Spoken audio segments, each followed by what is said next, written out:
Excellency, Mr. George Manneh Weah, President of the Republic of Liberia.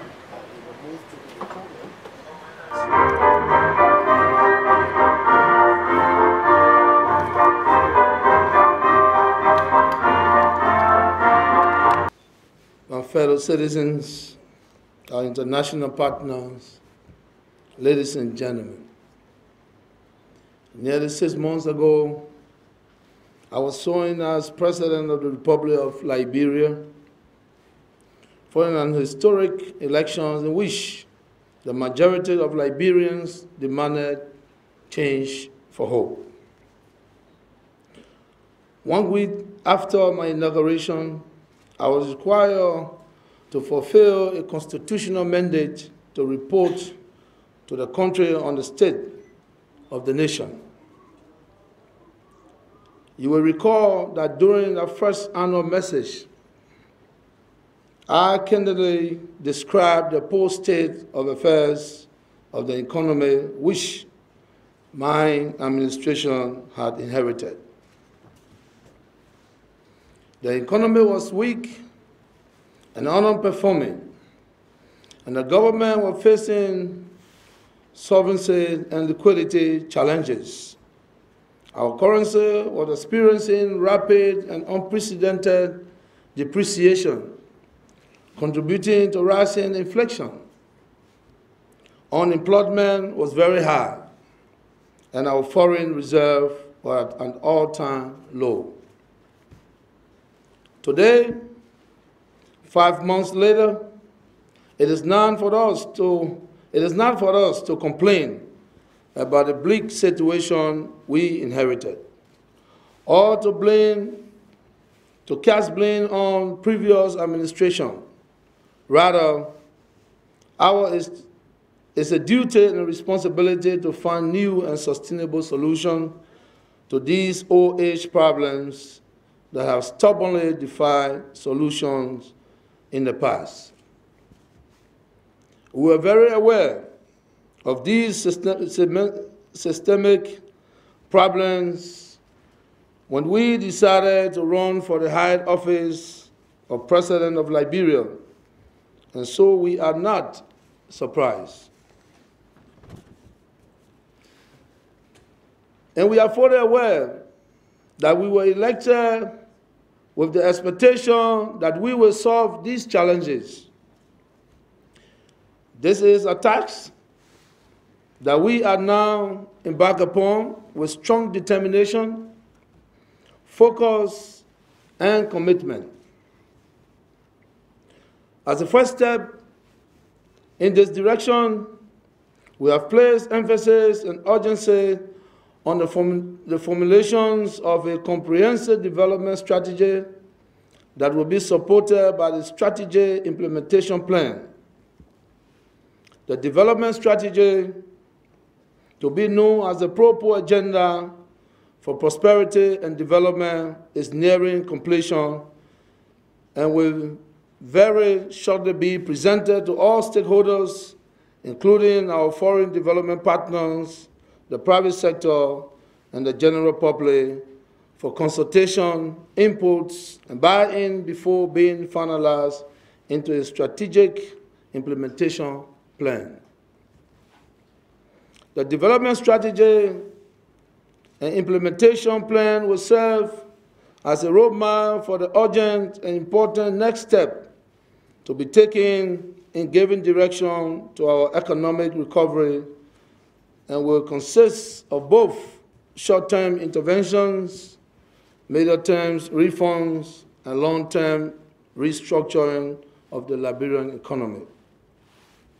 My fellow citizens, ladies and gentlemen, I am fully aware that we are faced with a very difficult macroeconomic situation in Liberia. For many decades, we have incurred trade deficit because we import more than we export. We also have an economy based on traditional exports, such as iron ore, rubber, coffee, and etc. which are shipped to foreign buyers in their raw state with value proportion, which could have also contributed significantly to industrialization and employment. Additionally, the prices and demand for our exports are determined and affected by factors beyond our borders and are therefore beyond our control. Slumps in demand for the product which utilize our raw materials would always result in externally generated shock to our economy. The world as a whole is facing new economic challenges. Of late, trade wars between major manufacturer countries could also reduce demand and place downward pressure on the prices of our major exports. In the meantime, on a positive note, as regards investor confidence, Liberia has moved to a new level of sustainable peace, which has led to the withdrawal of the United Nations Peace Mission in Liberia. However, the negative impact on real estate and inflows into the economy of the US dollar spent by the former peacekeepers is significant. Finding lasting solutions to the present macroeconomic challenges will take some time because nothing less than the structural transformation of the Liberian economy will produce sustainable recovery and growth. The key to success in this endeavor is for Liberians to produce more goods and services locally so that we reduce our importations of goods and services from abroad, at the same time increasing our export and adding value to the raw material that we ship to the world. In this regard, our government intends to embark upon a major push to ensure that Liberia becomes more competitive in terms of domestic production. And in so doing, we intend to encourage and empower Liberians, businessmen, and Liberian-owned businesses to lead the transformation of the Liberian economy. We will enable them to become more competitive by providing affirmative policies and support, including ready access to finance and expertise. The aim and intention of this approach is to encourage import substitutions and manufacturing for export, as well as sustainable wealth and job creation. But this is a medium to long-term solution. To lessen the immediate negative impact on our people, it will be an urgent imperative to devise and implement short-term fixes to the current problems. My fellow citizens, ladies and gentlemen, since 2016, the Liberian dollar has been on a consistent depreciating trend, while prices have been on an upward trend. By December 2017, the Liberian dollar had depreciated by 25%. Since January 2018, it has depreciated further by another 25%. This recent depreciation in value of Liberian dollar has increased inflation by 4%, point to 21% from 17% back in February 2018.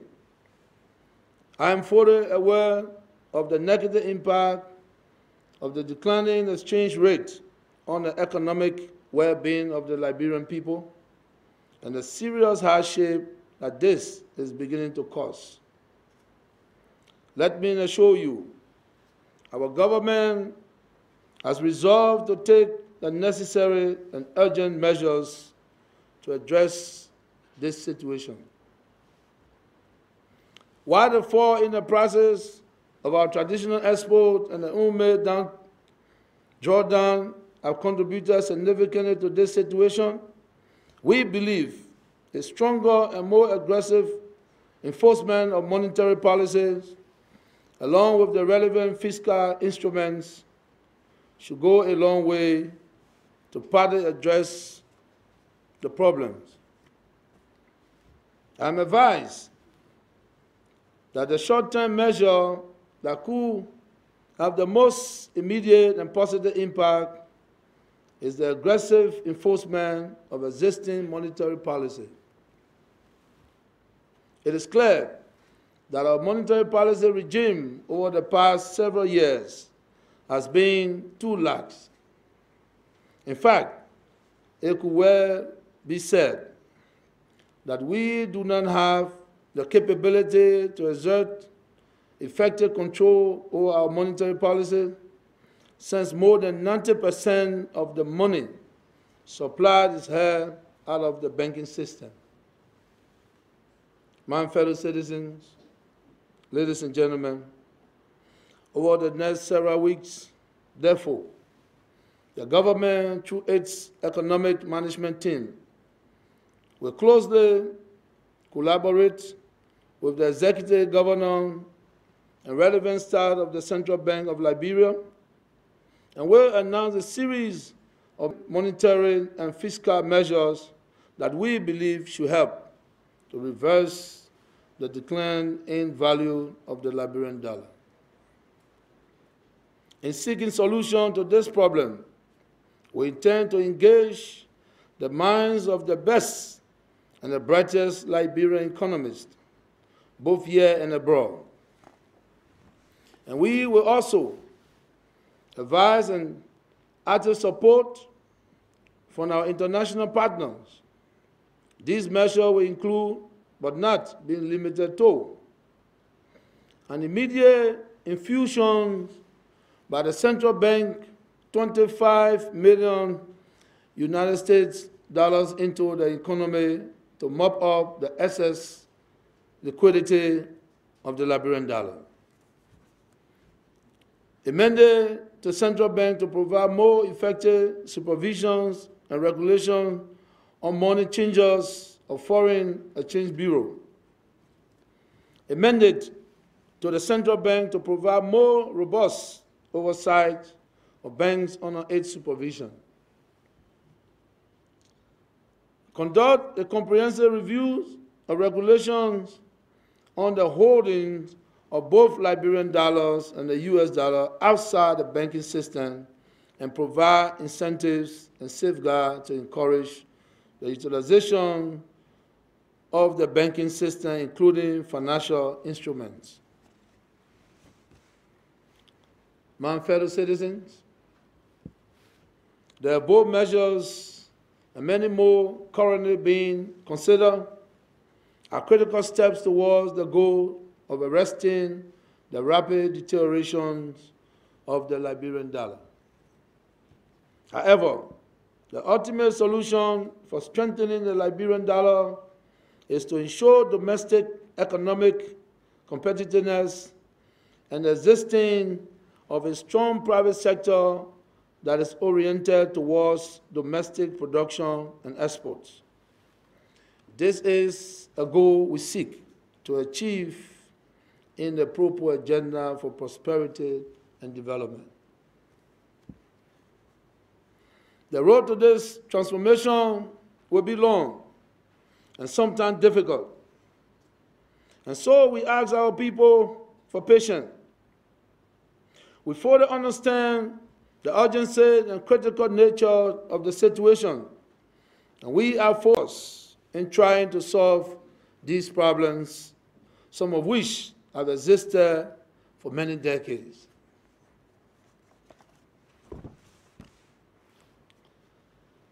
Let us all work together to lift our people out of poverty. We will confront the challenges that have defied us for generations with strong resolve, and together we will overcome them and move on to achieving even greater things for all Liberians. Fellow compatriots, I am inspired by the immortal words of our national anthem, which state that in union strong, success is sure. We cannot fail. We now ask that you bear with us during this transition period. Our economic management team will give bi-monthly press conferences on the current state of economy and the new measures which will be taken from time to time to deal effectively with these situations going forward. We therefore call for your understanding, your cooperation, collaborations, and patience as we embark on this journey of economic transformation. May God bless the works of our hands and save our great republic. Thank you. Enforcement of monetary policy backed by a complementary set of fiscal tools will bring the situation under control. The president talked about refusing to fund the economy. That will help the situation. That will significantly help the situation. The central bank has been mapping, throwing $5 million, having very negligible impact. And let's make it clear that the country reserve position cannot sustain $25 million injection, but this is a one-off that will then be backed by a series of other measures. So we believe that the $25 million injection will really support the mopping up of more than, it's currently we have over 15 billion Liberian dollars out of the bank. So we're trying to get that, because what is happening here is $2 million Liberian dollars chasing, too few US dollars chasing $2 million Liberian dollars. So that's an inflationary recipe. So once you begin this aggressive mopping up, and then you back up with a series of measures. The president will not announce all of the measures. The economic management team will be coming up with a battery of measures in the short term and in the medium to long term. Some of these measures will involve restrictions on physical movement, will involve over-the-counter withdrawals by banks. The central bank, we're now going to convene at the central bank for the economic management meeting, rolling out the next measures controlling money exchange, the business of money exchanging. Everybody can't change money freely all over the country. I live in Abidjan for some time. It's difficult to find a way to change money in Liberia. I can change money in my bedroom. All of that is going to change under the president. So what we're looking to do is to ensure that the effectiveness of both monetary policy and fiscal policy will stabilize the rate while we work at the more fundamental restructuring of the Liberian economy, which is growing rice domestically. All right, growing rice domestically, doing more manufacturing, adding more value on our raw materials, and earning foreign exchange. This is the only solution. Mr. President, at what level do you think No, I can't stay here. No economists in the world. I've talked to economists from Harvard, from all over the world. I've had lunch with professor from Oxford in Washington when I went to a spring meeting. No economist in the world can tell you the solution, the turnkey solution for the problem we face. What is happening is that, as the president just said, there are short-term fixes. More aggressive enforcement of monetary policy while you work at the fundamental structural transformation of the Liberian economy. Growing more things here, generating extra so that you can export to African countries, to Europe, to America, to Asia. That is this long-term solution. All right, so I can tell you that if 25 million injection is going to start here, but it's going to have some impact. We made them say one of the key issues. We made them say one of the key issues. Millions of dollars are allegedly entering the country every day. Well, how are you going to handle this? Yeah, we're handling all of that. The national security team, financial intelligence units are on top of that. These are among the series of measures that you're going to see. The president just set the tone for the country. We didn't want to do anything before the president speak.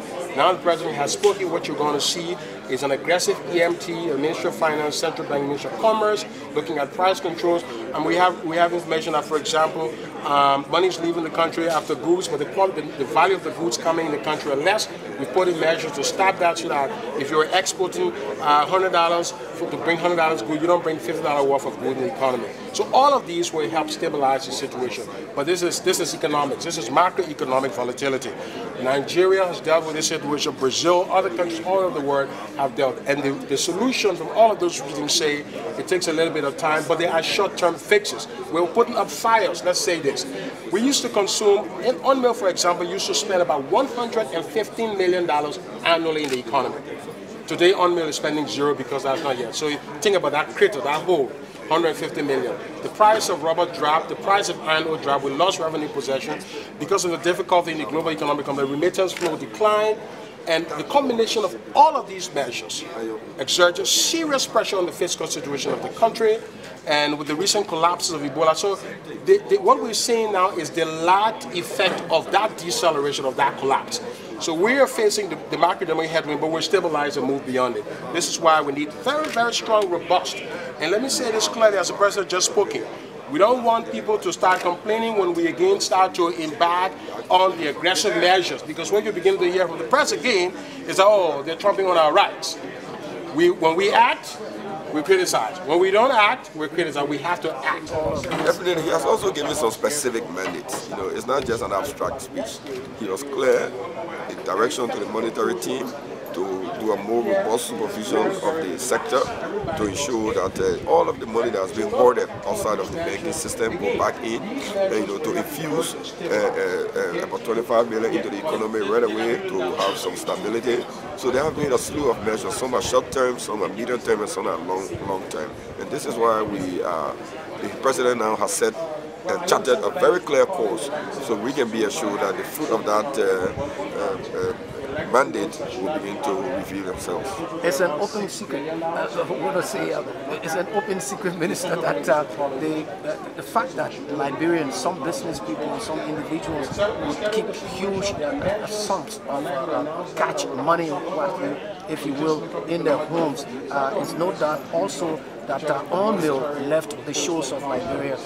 These are also these are the contributing factors, but the president focused more on the solutions. And one of the solutions is to encourage utilizing more fiscal and monetary tools to encourage these hoarding situations to stop. And as we go on, in the next few weeks, as he said, we'll see the reality, we'll see the progress coming out of what he has articulated here today. Thank you very much, sir.